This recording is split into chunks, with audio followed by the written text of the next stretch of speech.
In today's video, I'm going to teach you how to track custom dimensions in Google Analytics 4 as we move into 2025. Let's dive right into the process so you can easily implement this valuable tool for optimizing your analytics setup. First, open your web browser and head over to Google. If you're not already signed in, go ahead and click on the Sign In button. This is usually located in the upper right corner of the Google homepage. From there, select the Google account you wish to use. Don't forget to type in your password if prompted, ensuring that you have access to an account with the necessary permissions for analytics management.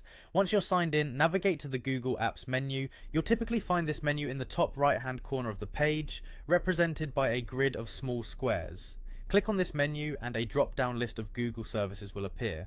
From this list, look for and select Google Analytics. This will direct you to your Google Analytics dashboard.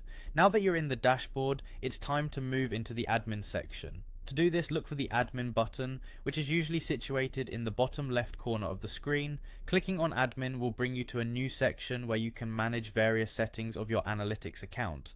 Once in the admin area, focus on the property column. Here you'll want to find and click on data display. This will lead you to more options where you can make necessary adjustments. The next step is to click on custom definitions, which is crucial for setting up your custom dimensions. Following this, click on create custom dimension. At this stage you will need a few pieces of information. Begin by adding the dimension name. This should be descriptive enough to help you recognize what the dimension is for in the future.